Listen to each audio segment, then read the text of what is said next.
recherche s'est essentiellement focalisée sur les dispositifs qui touchent à la petite agriculture, sur les questions de front pionnier et qui mettent l'accent sur l'absence de droit de propriété comme un facteur, une cause de déforestation. Donc c'est ce qu'on peut appeler voilà, la déforestation un peu non planifiée, non contrôlée par le gouvernement. Et du coup, il y a eu peu de travaux, peu d'investigations qui ont été faites sur les dynamiques plus à l'échelle nationale et la question du rôle de l'État comme pilote en fait pas que de la déforestation ou de la non-déforestation. Mais voilà, c'est un peu cette idée-là qu'on essaie de commencer à développer dans ces travaux. C'est l'idée que voilà, la question de la déforestation, donc son maintien ou la non-déforestation, s'explique également par par des stratégies d'État et non pas uniquement par l'absence de clarification du foncier ou de l'absence de changement de pratique d'agriculteurs au niveau local. Donc du coup, ce qu'on se proposait de faire dans le cadre de ces travaux, c'était un peu d'analyser la manière dont l'État va organiser l'affectation des terres. Donc notamment, on a fait une focale plus spécifique, parce que le cas du Cambodge s'y prête, sur la différence entre l'allocation pour des zones protégées, donc voilà, mettre de côté des zones pour la conservation, et des zones plus de développement, l'utilisation des forêts à vocation de développement économique, donc d'usage des terres pour des concessions notamment économiques ou forestières. Alors, en termes de méthode, on se repose beaucoup sur l'observation participante, dans le sens où, comme je disais, moi j'ai travaillé presque 7 ans au Cambodge, j'étais impliqué dans tous ces réseaux de prise de décision au niveau national, il y avait des groupes de travail, etc. Philippe également pendant 2 ans. On était aussi en lien avec les ONG de conservation qui eux aussi étaient en première ligne sur ces questions-là. Cette présentation va aussi reposer pas mal sur de l'analyse de littérature, notamment scientifique, mais aussi grise. Il y a eu pas mal de séries d'entretiens avec des parties prenantes du domaine de la conservation au Cambodge qui ont été réalisées, avec une focale particulière sur la question des PSE et leur émergence, mais ça a touché également à la question, bien évidemment, du foncier, des aires protégées, des concessions économiques, parce que tout ça se passe dans les mêmes zones. Et c'est parfois aussi des outils, je pense aux PSE, aires protégées, qui sont intimement liés. Et on a commencé aussi à essayer de faire un peu de carto sur ces questions-là, donc de rassembler des cartes, de les combiner, de regarder un peu ce qui se passe. Voilà, et on commence aussi à réfléchir, à développer un cas d'analyse plus en économie politique, plus pour comprendre un peu les processus sous-jacents. Je m'explique un peu plus tard quand je présenterai le plan. Donc le Cambodge, voilà, alors, le cas d'étude c'est le Cambodge. Quelques éléments peut-être de compréhension avant de démarrer. Donc c'est un pays relativement jeune, là on va parler du Cambodge, on va dire moderne entre guillemets, donc celui qui a émergé après la fin de la guerre civile au début des années 90. Donc voilà, c'est un pays jeune d'un point de vue institutionnel, d'un point de vue politique, etc. Et en même temps, il y a un Premier ministre, donc Hun Sen, qui est en place depuis 1993 et qui tient le pays depuis tout ce temps-là. C'est un des plus vieux dirigeants de la planète, pas en âge, mais en termes de durée de mandat.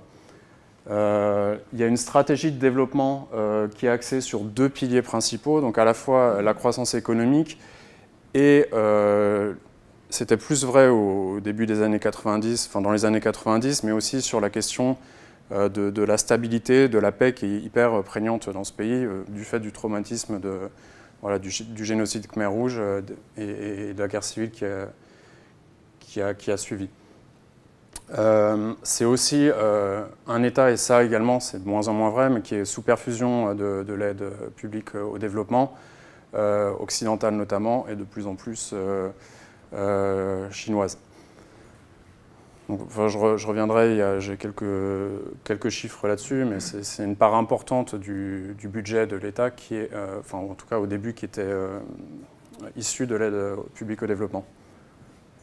Et alors d'un autre côté, en termes de conservation, c'est quand même un pays qui est relativement important, qui a une importance globale parce que jusqu'à récemment, il y avait un couvert forestier qui était très important, qui couvrait presque 60% du territoire au début, on va dire, des années 2000.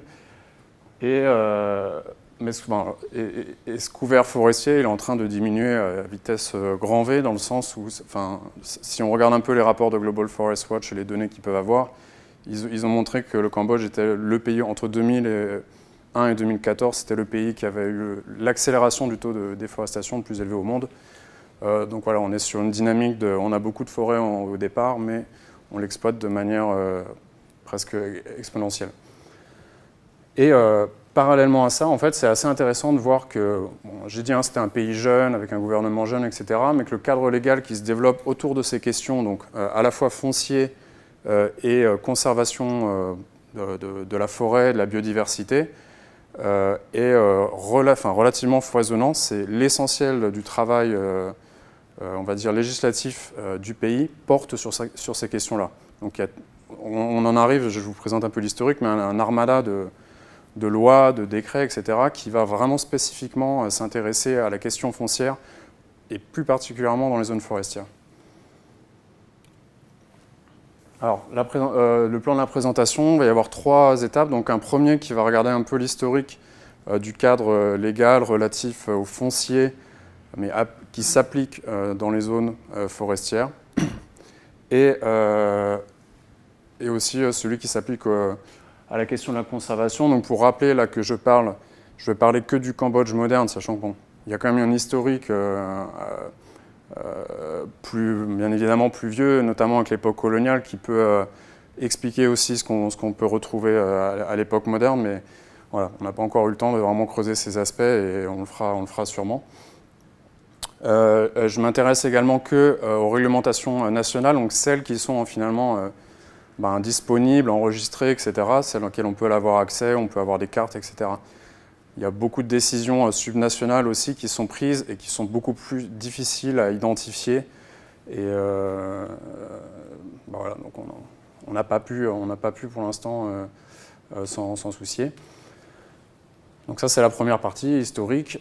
Deuxième partie, c'est essayer de se poser la question, OK, maintenant qu'on a cet historique, est-ce qu'il y a vraiment un lien entre ces changements, ou en tout cas cette évolution du cadre législatif et les dynamiques de déforestation qu'on peut observer dans le pays? Là encore, on va voir, c'est encore très... on est encore au début de l'analyse, mais c'est des questions qui nous paraissent intéressantes, et on va plus particulièrement s'intéresser à 2 outils, 2 dispositifs fonciers qui sont les aires protégées et les concessions économiques. Pourquoi? Parce que c'est celles qui sont, en tout cas en surface, les plus importantes dans le pays. Et voilà, on a regardé aussi des données, en tout cas des études qui ont été faites en termes d'études d'analyse d'impact plutôt rigoureuses de ces différentes politiques publiques. On a utilisé un peu des fonds de cartes, etc. Et troisièmement, on va s'intéresser un peu à qu'est-ce qui explique tous ces changements, quoi, au niveau législatif. Quels sont en gros les processus d'émergence de ces politiques publiques via une analyse encore un peu succincte, hein, mais des interactions entre le gouvernement, on va voir, qui occupe quand même une place centrale sur la question, et différents groupes d'intérêt qui visent à orienter sa décision et la manière dont il va légiférer.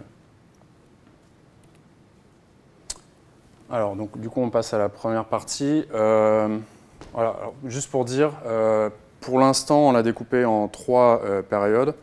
Et la question qu'on va se poser, ou en tout cas l'espèce de conclusion à laquelle on va arriver à la fin, c'est de se dire, est-ce que finalement on n'assiste pas, malgré toute cette évolution, malgré toute cette diversification du cadre légal, est-ce qu'on n'assiste pas finalement au maintien d'un statu quo en termes d'utilisation ou d'exploitation de la forêt? Première période, 1993, donc Et entre 1993 et 2002, les premières élections libres, je crois, c'était dans ces périodes-là, en 93-94. Et là, on observe vraiment, si on regarde l'évolution du cadre légal, on observe vraiment l'apparition de deux, on va dire, pôles, une approche un peu duale de la gestion de la forêt. D'un côté, une loi foncière de 92 et une loi sur l'investissement en 94 qui va finalement autoriser les concessions forestières et les concessions plus foncières, notamment à vocation agricole.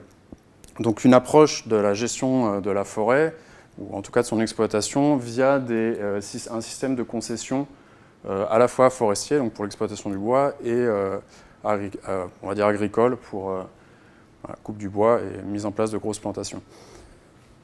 Et en parallèle à ça, en fait, il y a eu aussi, ça c'est un peu moins bien répertorié, mais des allocations de terres qui ont été faites à l'armée.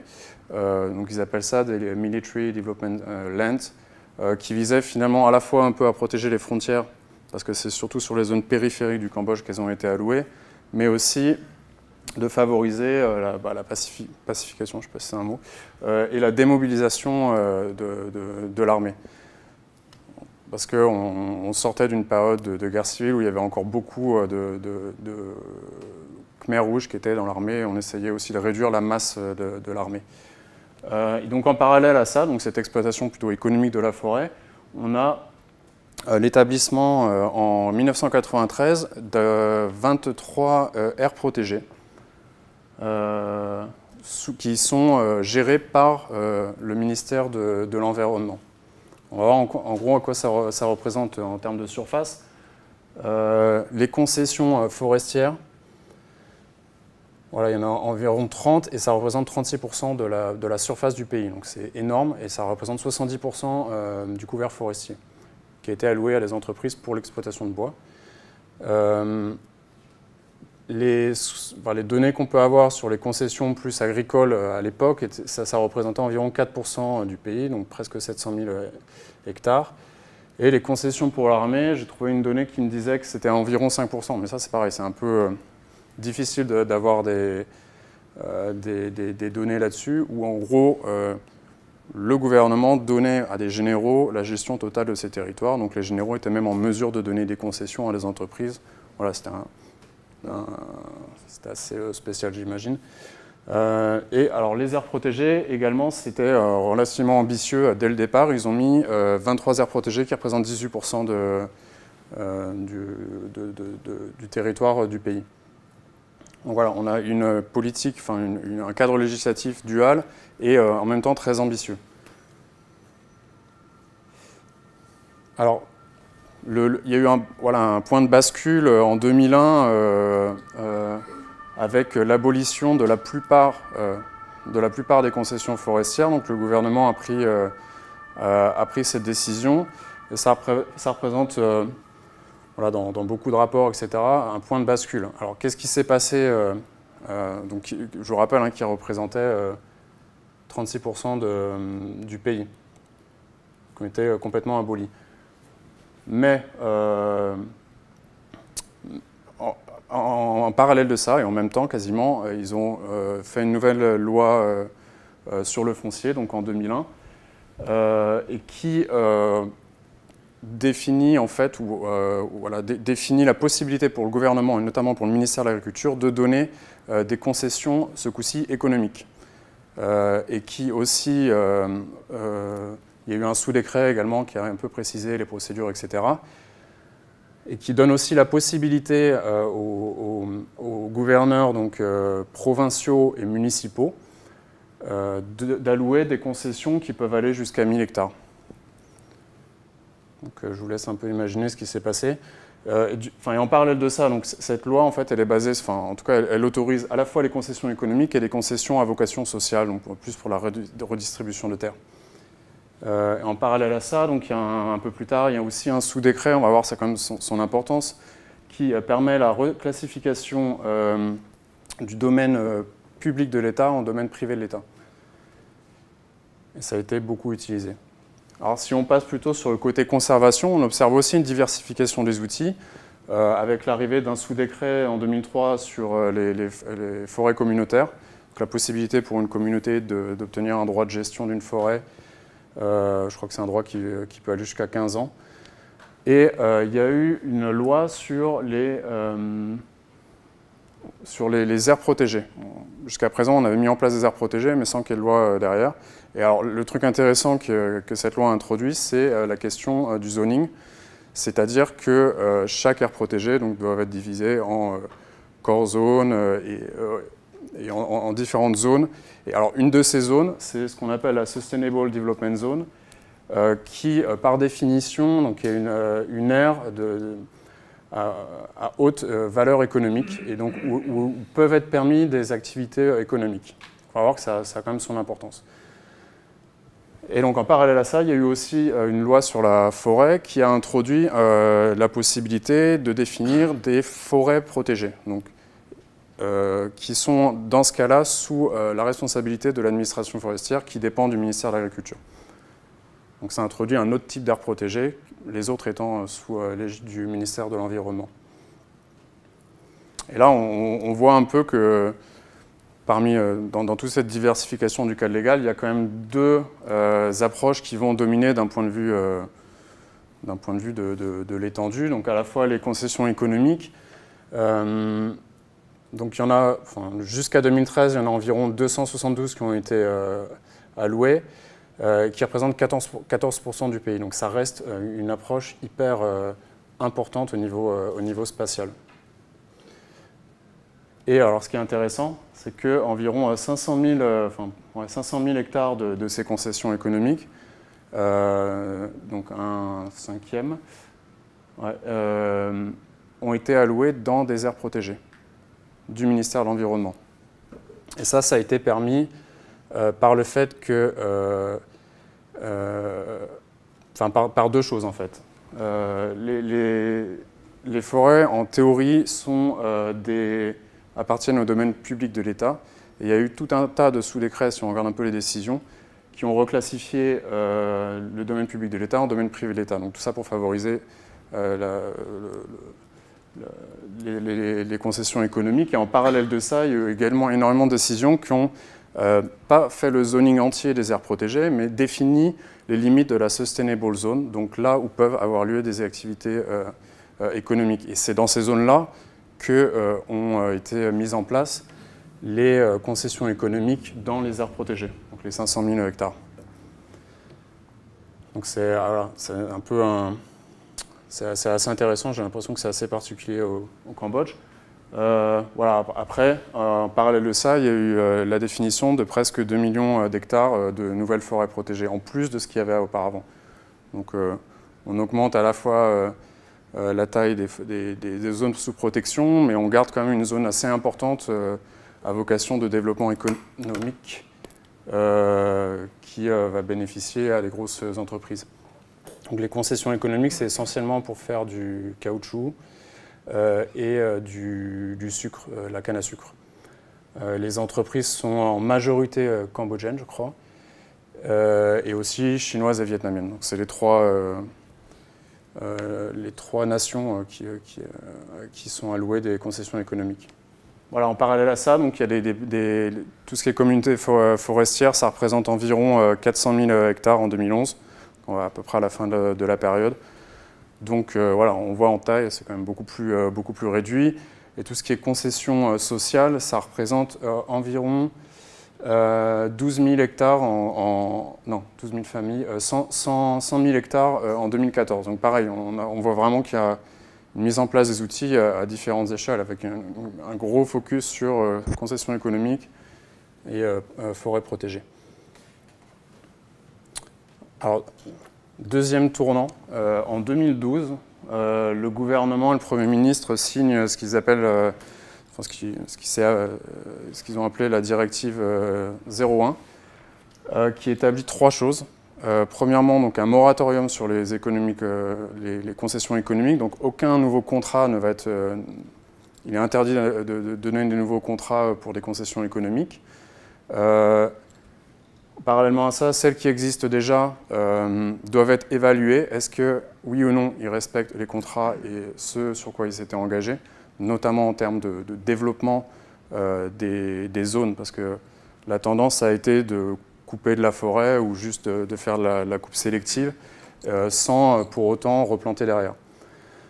Et troisièmement, la distribution de titres fonciers donc dans les zones des concessions économiques qui aura été rognées parce qu'elles ne respectaient pas le contrat sur lequel elles s'étaient engagées. Et sur les anciennes aussi concessions forestières.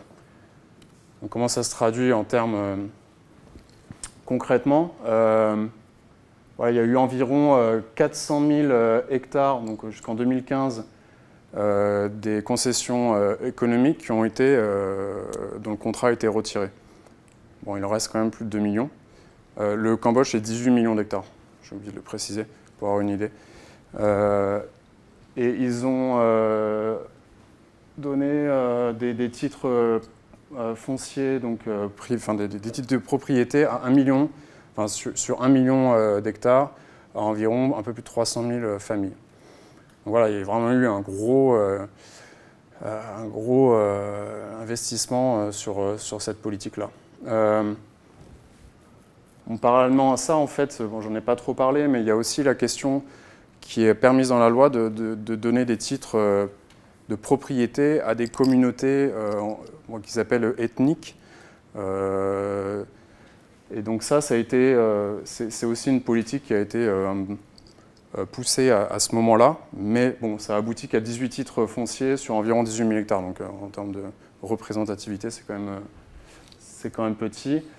Et alors sur la question de la conservation, encore une fois, il y a eu environ 1 million d'hectares de nouvelles aires protégées qui ont été définies depuis 2012.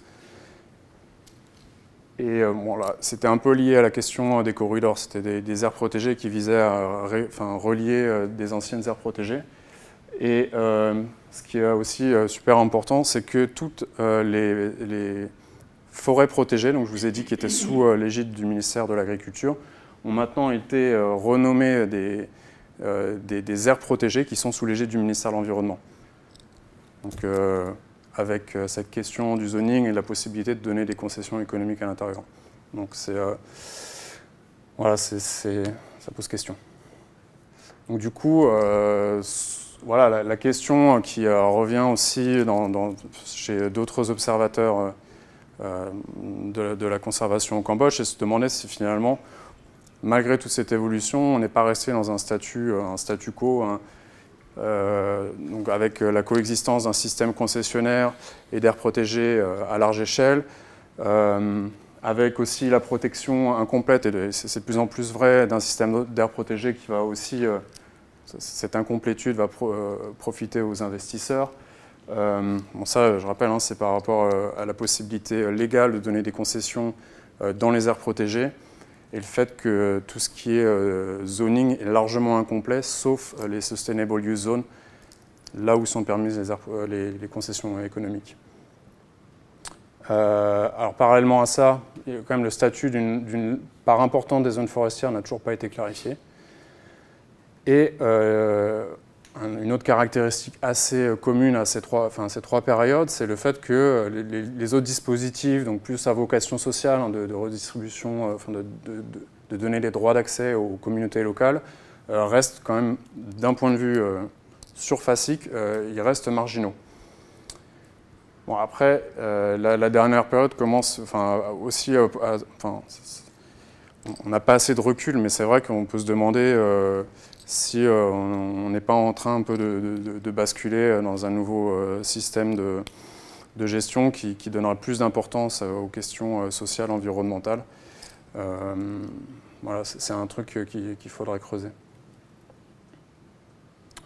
Alors du coup, là, on va voir un peu, maintenant qu'on a vu l'évolution, qu'est-ce que c'est le lien entre ces différentes politiques, notamment aires protégées et concessions économiques, et la déforestation. Qu'est-ce qu'on a comme évidence là-dessus, avec comme question sous-jacente de se demander finalement est-ce que la déforestation ou la non-déforestation est pilotée par l'État ou c'est complètement hors de contrôle. Donc je le disais en introduction, hein, la déforestation au Cambodge a quand même toujours été relativement haute. Entre 90 et 2000, là j'ai pas de données annuelles, mais c'était environ 140 000 hectares par an, 1,9% de taux de déforestation, de perte annuelle moyenne donc sur cette période. Depuis, là, on a des données de Global Forest Watch qui montrent justement cette accélération de la déforestation sur cette période, qui est une des plus importantes du monde et qui représente en tout 14... Enfin, la déforestation représente au Cambodge en tout 14,5% de perte de couverts forestiers par rapport à ce que c'était en 2000. Bon, après, là, j'ai mis cette barre parce que c'est ce qui sépare la période 1, la période 2 de la période 3 du cadre légal. Donc là, on observe qu'il y a quand même une diminution pendant la période 3, mais bon, ça a l'air de repartir un peu à la hausse en 2016, donc c'est assez difficile, mais ça reste quand même à des niveaux élevés. Hein. Alors, il y a pas mal d'observateurs, de rapports qui émettent l'argument que l'évolution des causes principales de déforestation au Cambodge ont évolué donc par exemple entre 1997 et 2002. Il est dit que l'essentiel de la déforestation était associé à la petite agriculture familiale et à des phénomènes de front pionniers. Parce que, il faut savoir aussi que, voilà, vous voyez, les forêts au Cambodge, c'est surtout le pourtour.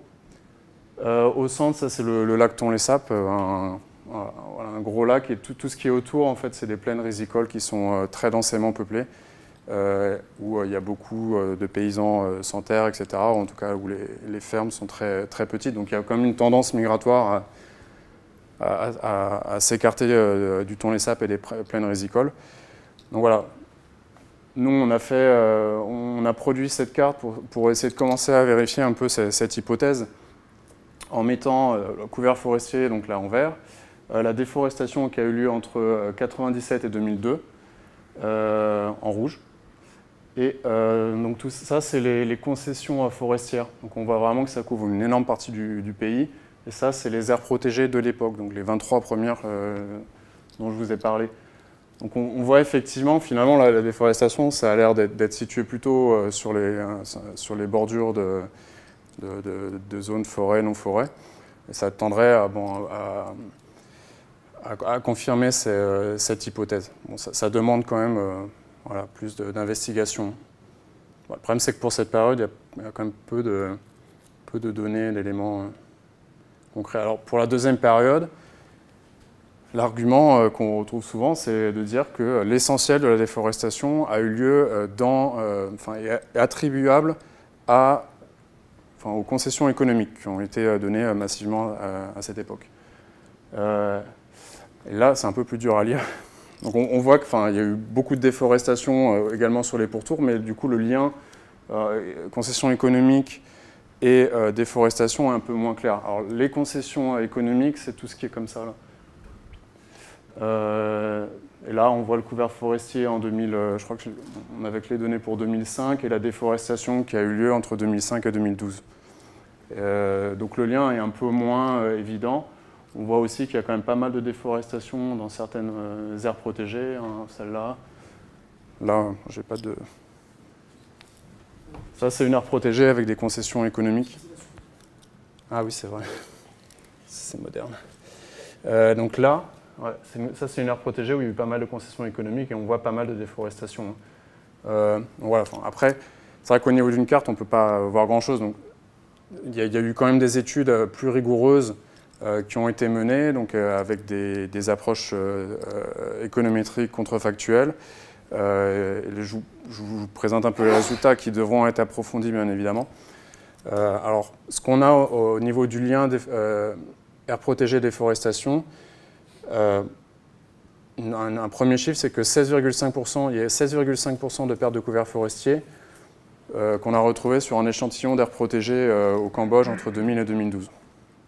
Ce qui est relativement important. Et par contre, ce qu'on observe également, c'est qu'il y a quand même des très grandes disparités entre toutes les aires protégées.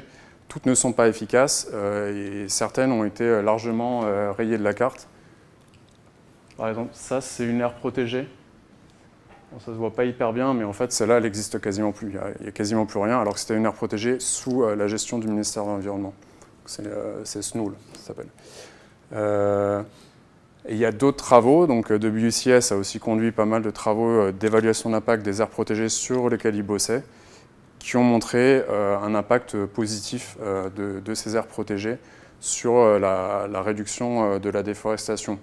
Donc finalement, on peut commencer à percevoir que les facteurs qui vont être importants sur qui vont jouer sur l'efficacité ou non des aires protégées, c'est le fait qu'elles soient sous la responsabilité du ministère de l'Environnement ou du ministère de l'Agriculture, avec toujours cette possibilité pour le ministère de l'Environnement d'allouer des concessions économiques à l'intérieur des aires protégées.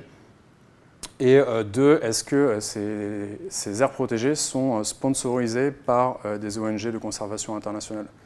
Elles ne le sont pas toutes.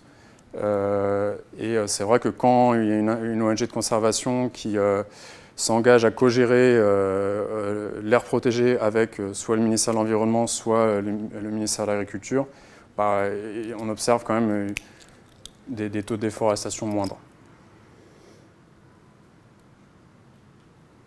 Alors les liens concession économique et déforestation, là on a beaucoup moins d'études. En fait, j'ai trouvé qu'une seule étude qui s'intéressait à ça, donc ce serait vraiment intéressant de creuser et de voir la diversité en fait, entre les différentes concessions économiques. Donc c'était pas forcément évident sur la carte, mais alors ces chercheurs, Davis et Hall, ils montrent que oui, les concessions économiques ont un impact négatif sur la variation du couvert forestier, sur la déforestation, voilà, donc ils ont fait l'étude sur seulement les concessions économiques qui étaient répertoriées. Il a trouvé environ 260 000 hectares de pertes de couvert entre 2000 et 2012 et des taux de déforestation, donc avec pareil une étude économétrique contrefactuelle. Ils ont trouvé que ça variait entre 29% et 105% de plus de pertes de couverts forestiers à l'intérieur des concessions économiques plutôt qu'à l'extérieur. Qu'est-ce qu'ils font des EVA? Ils les classifient comment? Je pense qu'ils font l'étude sur les forêts naturelles et pas sur les plantations. Mais effectivement, ça demanderait à être regardé. Les EVA, c'est de la forêt, hein? Mais pas naturelle. Oui, mais c'est ouais. Le palmier à huile, hein, ça, effectivement, faudrait le regarder plus précisément. Et pour la FAO aussi, d'ailleurs. Ouais, sur les... Bon, après, nous, sur les cartes qu'on a, il y a une distinction entre plantation et forêt naturelle. Donc, dans les cartes que je vous ai montrées, on a retiré la couche de plantation.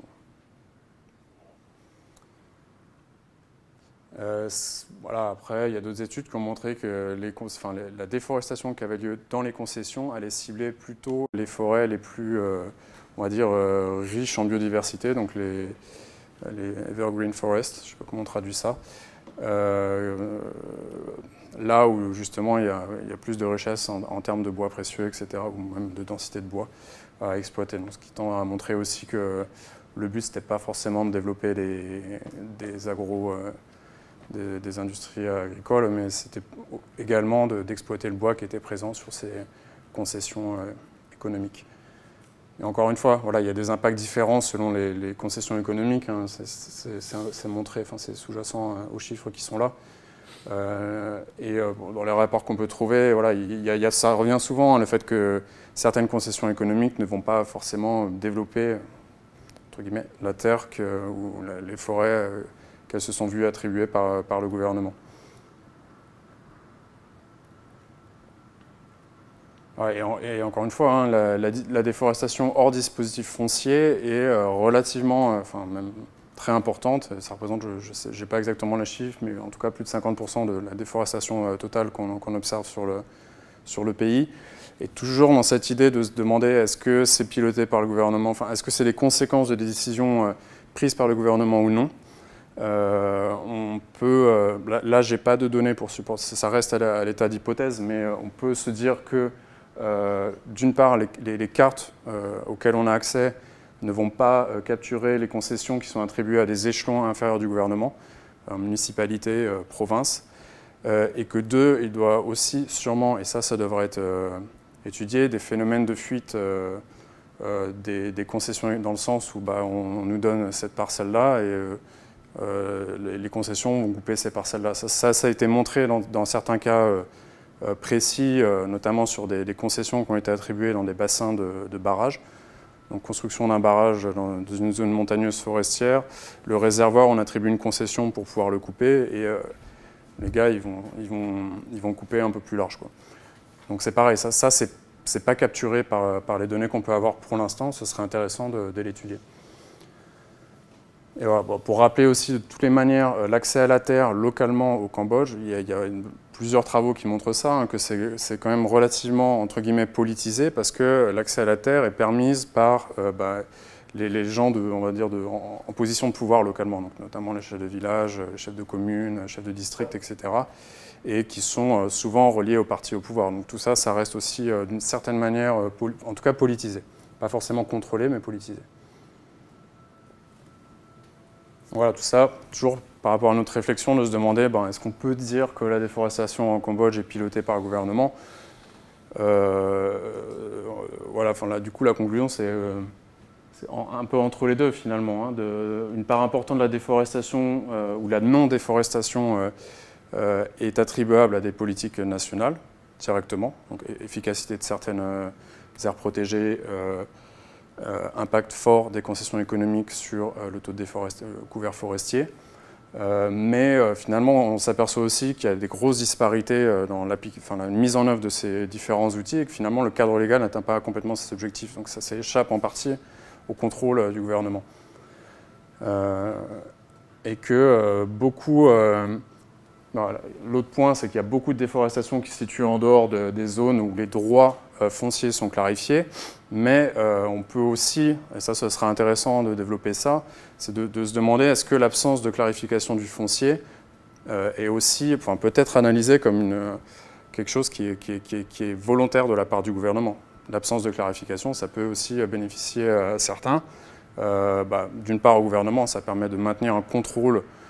Si on parle de privatisation du foncier public, ça permet au gouvernement, de l'absence de privatisation du foncier public, ça permet au gouvernement de garder un contrôle et d'avoir une réserve foncière publique, voilà, dans laquelle il peut, je sais pas, tirer des rentes ou qu'il pourra attribuer dans le futur. L'absence de clarification, si on regarde un peu à qui ça bénéficie, ça peut aussi, on peut aussi interpréter ça de la manière suivante, en fait, le fait que ça donne du pouvoir aux autorités locales, aux gens de pouvoir locaux, qui sont un peu la base du parti au pouvoir, et ça permet de s'assurer un soutien de la base en leur laissant un peu de marge de manœuvre localement. Voilà, parce qu'en fait, on s'aperçoit que finalement le gouvernement, c'est un pays en développement, etc., mais on s'aperçoit qu'il peut avoir les moyens de clarifier le foncier, hein. Soit via l'aide internationale, il y a eu des campagnes massives qui étaient appuyées par, je crois, la coopération allemande notamment, mais de distribution de titres fonciers dans la zone de plaine. Donc, je crois qu'il y a eu 1 million de titres fonciers qui ont été distribués dans les zones de plaine. Et on s'aperçoit aussi avec la directive 01 qui a été financée entièrement, d'après ce que j'ai lu, par le Premier ministre.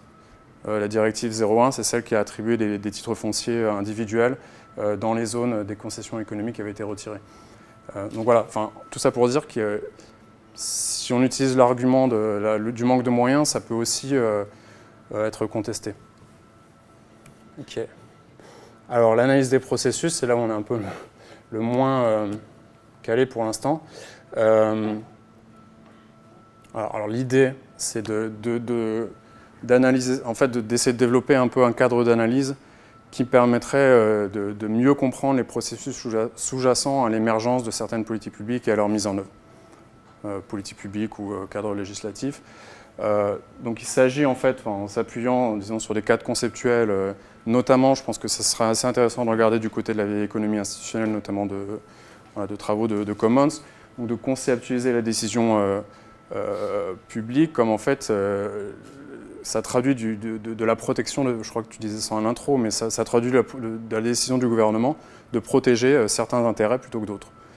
Finalement, en répartissant les droits d'usage, le gouvernement va répartir qui peut bénéficier du gâteau, enfin, voilà, des coûts, qui va supporter les coûts de la conservation de la forêt ou de son exploitation et qui va en tirer des bénéfices.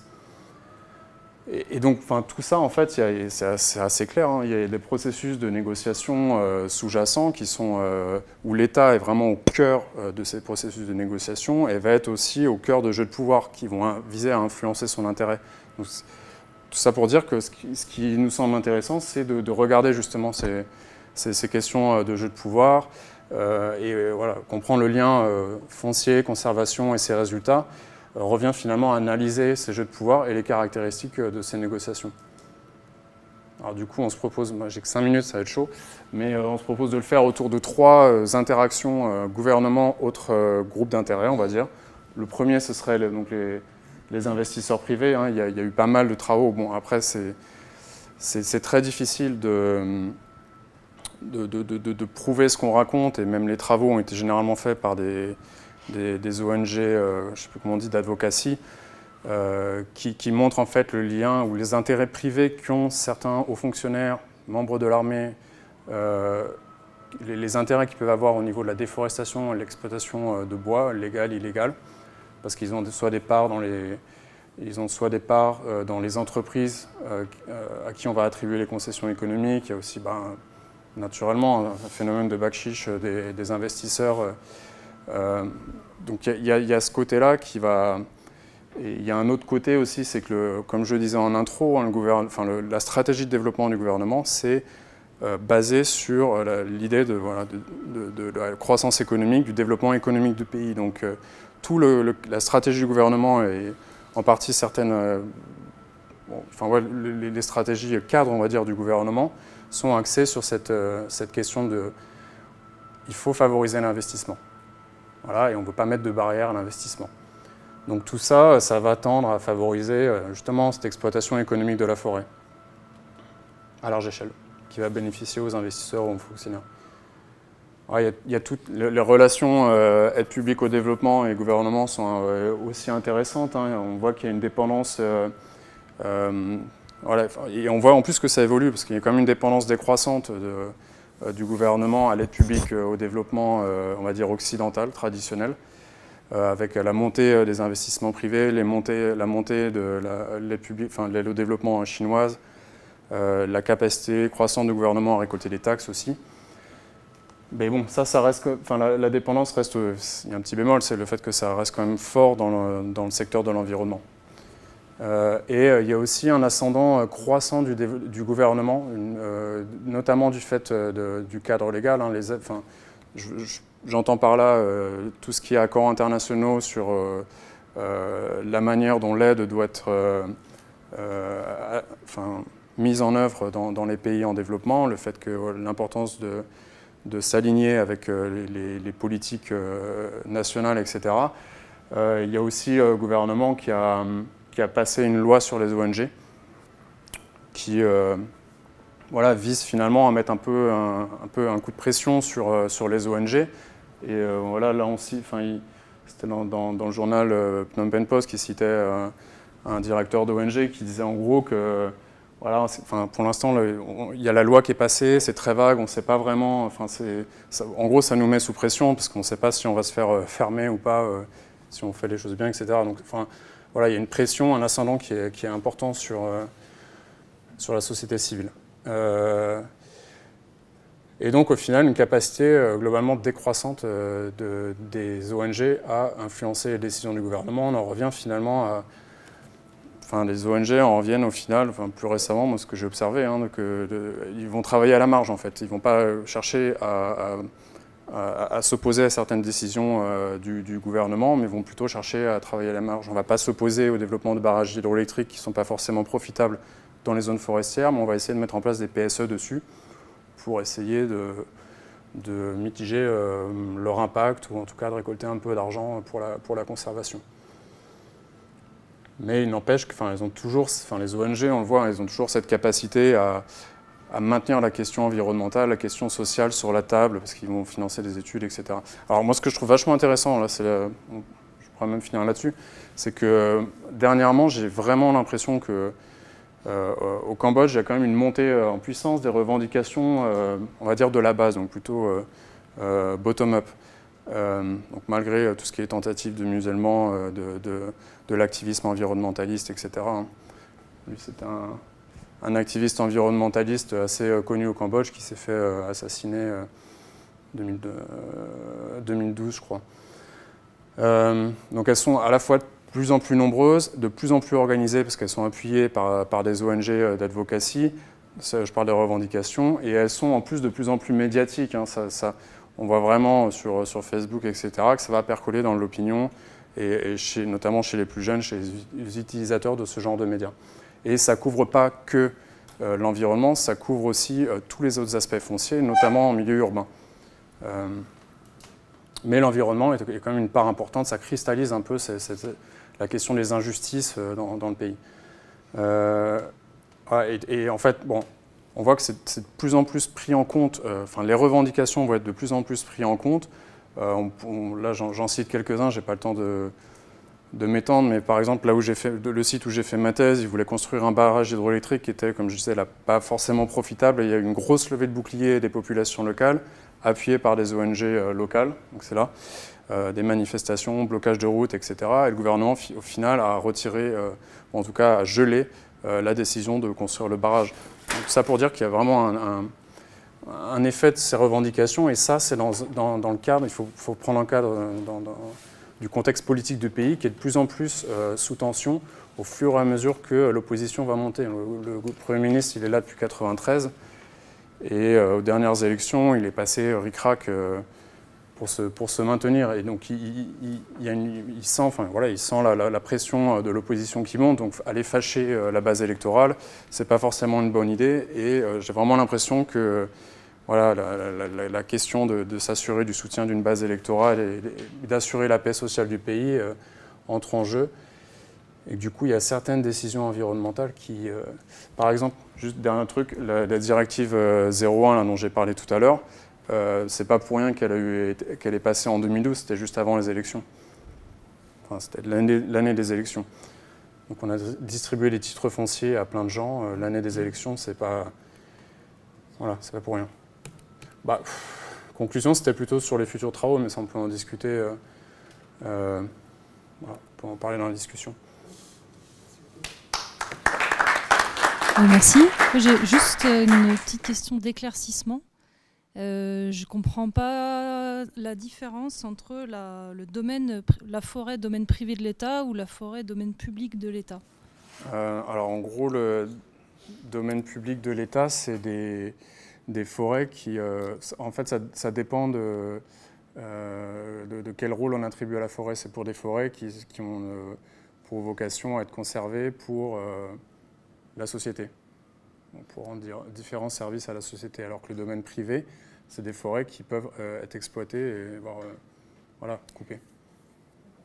C'est pas une protection en soi, mais c'est juste un statut qui dit que cette forêt est importante pour la société cambodgienne. Et du coup, on ne peut pas appliquer certains outils, dispositifs ne peuvent pas être mis en place dans le domaine public ou dans le domaine privé. Enfin, il y a des différences. Merci. Oui, j'avais une petite question par rapport à tout le passage où tu expliques un peu où tu re-questionnes cette idée qui est un peu votre idée de départ, à savoir à quel point tout ce qui se passe actuellement est entre guillemets piloté ou pas par l'État. Et que dans l'appréciation ou dans la réponse qu'on peut faire à la question, il y a aussi les instruments qu'on a pour mesurer tout ça.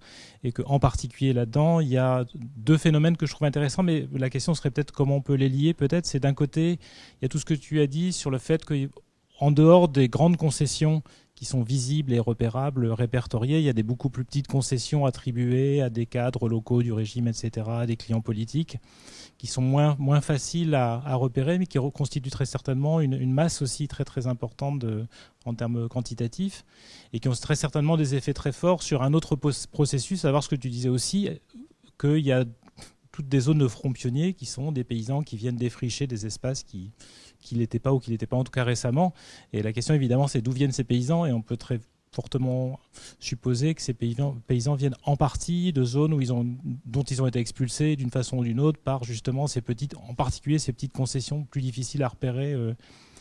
Donc par rapport au pilotage par l'État, évidemment, on est très loin d'une idée de pilotage. Par contre, les effets directs et indirects d'un clientélisme généralisé, ça c'est peut-être plutôt en ces termes-là. Mais en tout cas, la relation entre le lieu de départ, à savoir toutes ces petites concessions attribuées à des cadres, et le lieu d'arrivée, à savoir le développement de fronts pionniers paysans, il y a certainement des liens peut-être à établir, qui ne sont pas faciles à établir, certainement encore plus difficiles à quantifier, mais en tout cas à établir peut-être déjà qualitativement. Ouais, il y a des données sur les zones d'où sont issus les migrants au Cambodge. Et on voit que c'est essentiellement, je disais, la plaine du Tonlé Sap qui est au centre. Où il y a quand même une pression de concession économique beaucoup moindre. Donc je ne sais pas si ça joue ou pas.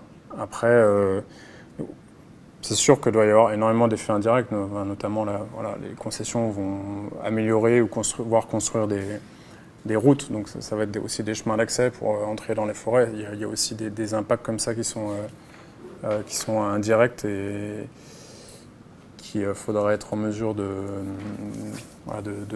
capturer. Mais après, je pense même pas que ça soit faisable de réussir à repérer ces petites concessions et les mettre sur une carte. Le problème dans ce genre de situation, c'est qu'on est parti d'une approche nationale et que du coup, c'est compliqué d'avoir une vision nationale de ce qui se passe à des échelles infra, quoi. Surtout quand c'est sous le manteau. Ça demanderait on peut supposer que ça demanderait plutôt le recours à une approche beaucoup plus localisée, qualitative, ou en tout cas localisée, pour repérer déjà le phénomène avant de pouvoir imaginer le quantifier. Oui, j'ai encore une question. Je me demandais, donc, quand tu nous as présenté l'apparition des concessions sociales, si c'est bien, elles sont essentiellement attribuées à des familles. Mais il y a aussi des concessions plus communautaires à l'échelle, je ne sais pas, des communautés ou des communes. Est-ce qu'au moment de la définition de ces instruments, je ne sais pas si vous avez suivi les moments de définition de ces instruments, est-ce qu'il a été mis en question le fait de faire l'un ou l'autre ou les deux, de laisser le choix, enfin voilà. Comment les gens ont décidé de faire l'un ou l'autre, et puis comment on explique le fait que du coup on a l'instrument à l'échelle familiale qui est très développé et celui à l'échelle des communautés qui est complètement marginal? Déjà en pratique, celui à l'échelle familiale, donc les Social Land Concessions, qui étaient attribués à un groupe de familles sur une zone donnée, ça a été essentiellement utilisé pour accompagner la démobilisation de l'armée. Pareil, toujours dans un souci de réduire la masse des armées qui posaient des problèmes d'insécurité sur le pays. Donc je pense qu'en grande partie, ça a été quand même utilisé pour ça. Après, je pense que tu fais référence au Communal Land Title. Ouais. Ça, comme je disais, c'est pour les ethnies minoritaires. Donc il faut pouvoir arguer du fait qu'on fait partie d'une ethnie minoritaire. Donc ça réduit vachement les candidats potentiels finalement. Donc ça s'adresse à deux populations différentes. Après, les ethnies communautaires minoritaires peuvent aussi avoir accès, en théorie, au Social Land Concession, mais ils ont aussi un outil spécifique. Et alors, le Social Land Concession, c'est une concession, donc c'est un droit d'accès à la terre pendant X années, alors que le Communal Land Title, c'est un truc permanent, c'est un droit de propriété pour un groupe de personnes. Il y a aussi cette différence. Ouais, ça va vite.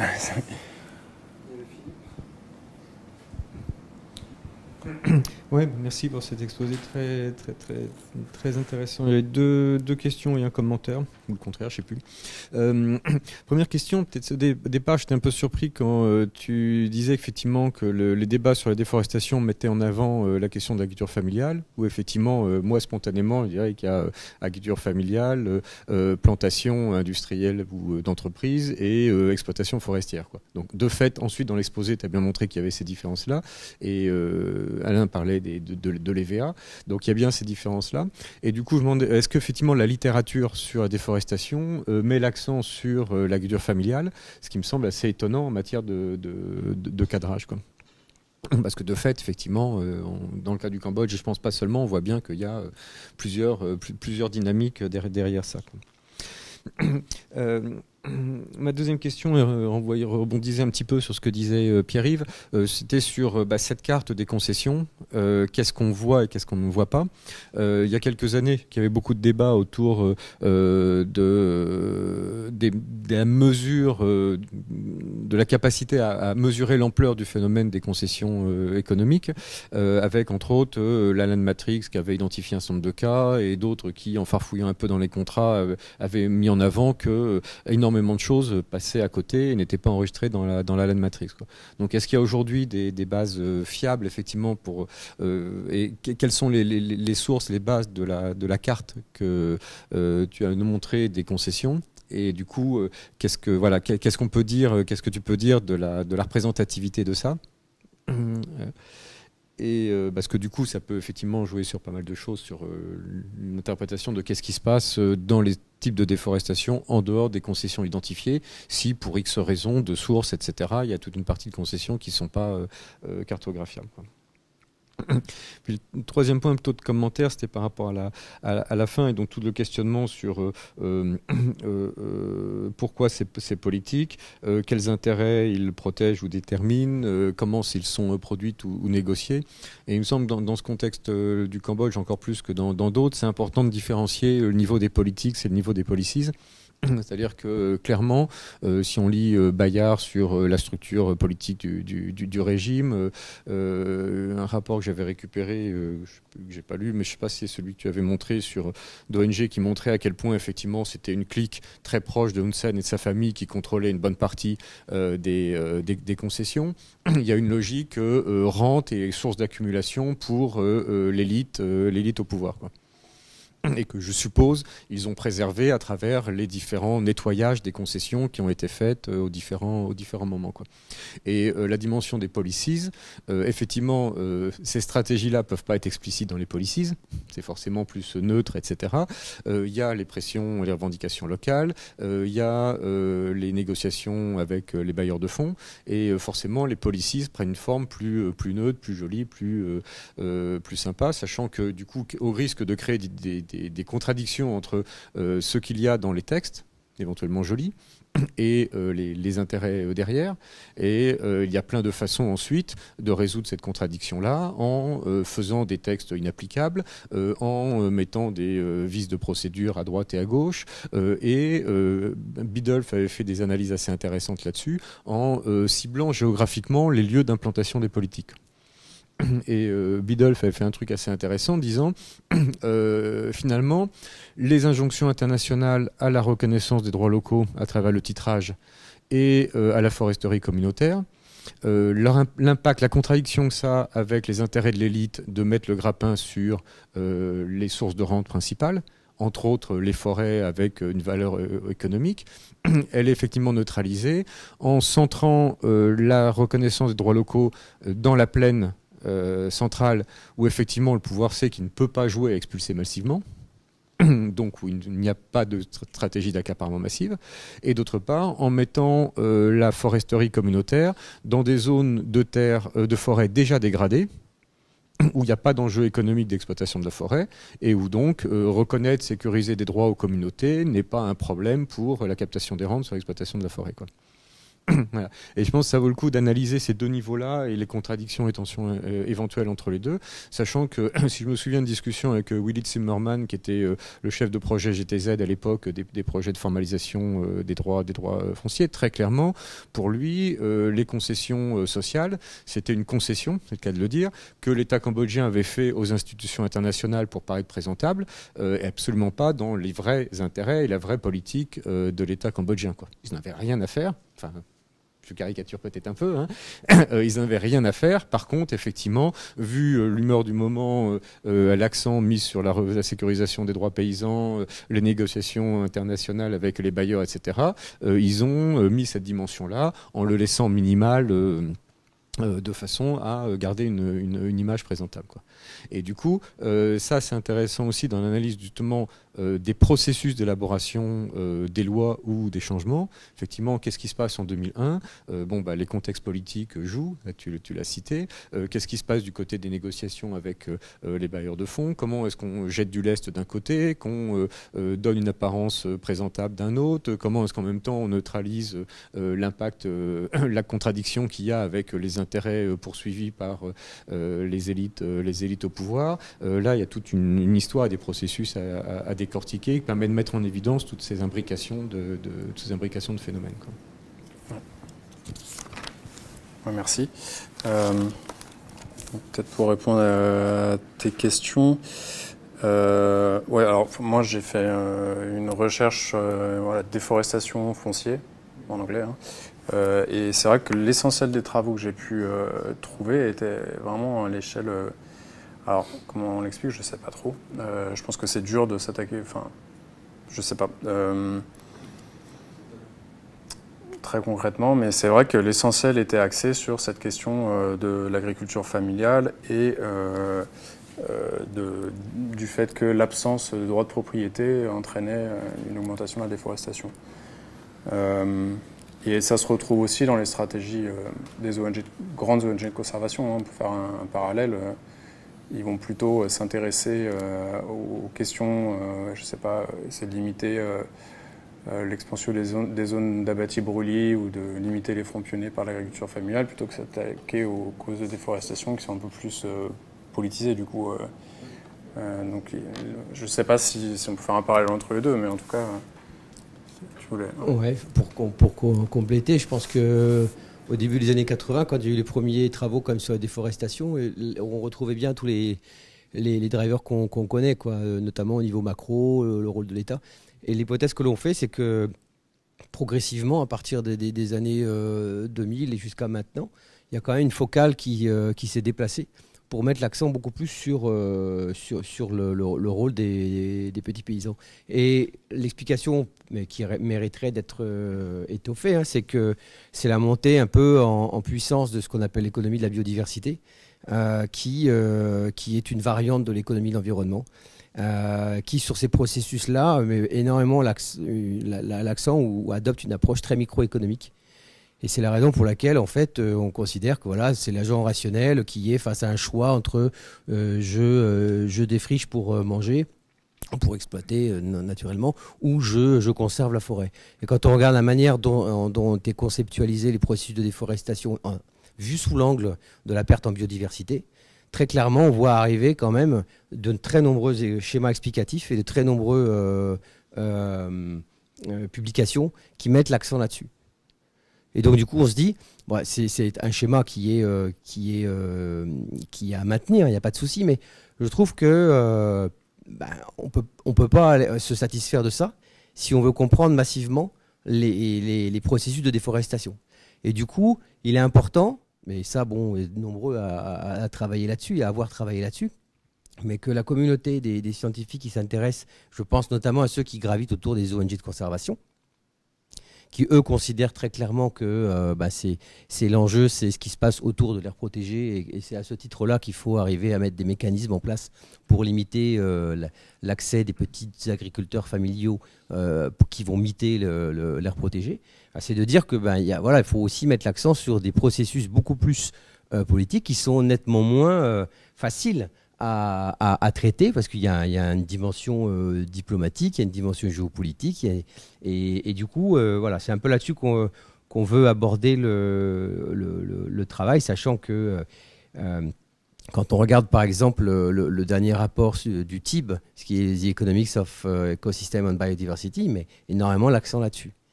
Et je trouve qu'il faut il y a un petit enjeu, notamment sur le Cambodge, où la plupart des écrits qui ne citent pas du tout les écrits de Bafoil, de Hibou, des gens qui travaillent par exemple sur les concessions. Ce sont deux mondes scientifiques totalement disjoints. Et l'enjeu, il est là aussi quelque part, quoi. C'est d'essayer de créer des passerelles et d'essayer d'améliorer les schémas de compréhension, avec évidemment plein de trous, quoi, qui sont évidents. C'est qu'on n'a pas tous les matériaux pour aller au-delà de ce qui se passe à une échelle microéconomique.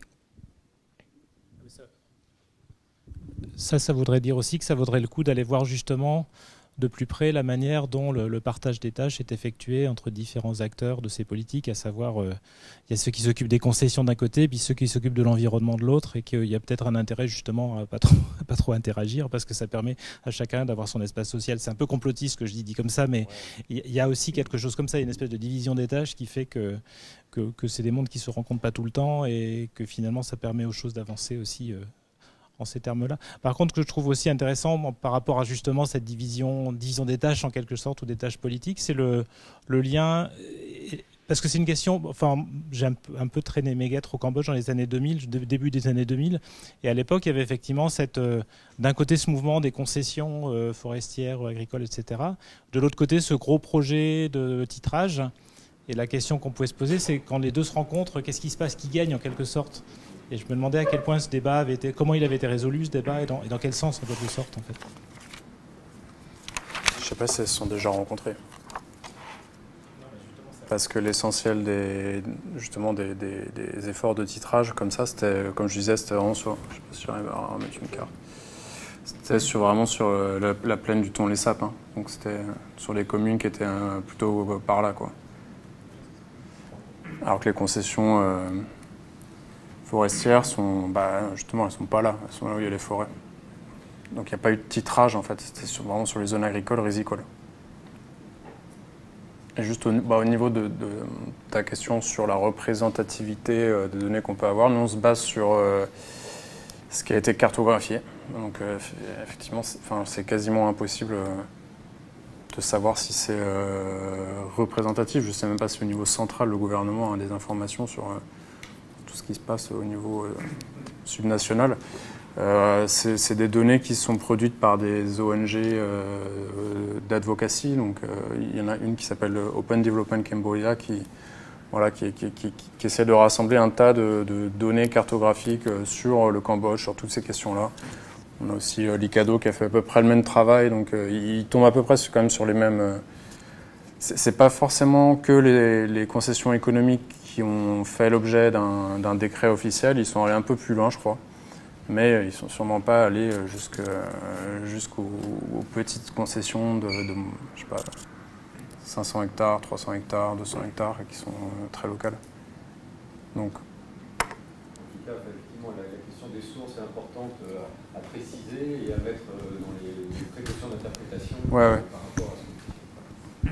Excuse-moi, ouais. Non, il y a encore plein de travail à faire. La question des sources avec les difficultés, les ambiguïtés est importante. On sait bien qu'une carte a toujours des effets de vérité. Après ça, on oublie la question effectivement des données, de ce que ça représente et de ce que ça ne représente pas. Et donc, c'est important à bien le mettre en avant dans l'analyse. Et du coup, ça peut justifier aussi des analyses qualitatives. Du coup, dans les endroits où il y a des grosses forestations, d'aller voir effectivement, du coup, quels sont les drivers dans ces zones-là, quoi. Est-ce que c'est des petites concessions non visibles ou est-ce que c'est effectivement de la déforestation paysanne, quoi. Ça amène à se poser des questions sur est-ce qu'il y a plus de déforestation ou pas dans les concessions économiques identifiées, mais aussi effectivement quels sont les moteurs là où il y a beaucoup de déforestation qui ne sont pas sous le réverbère, quoi.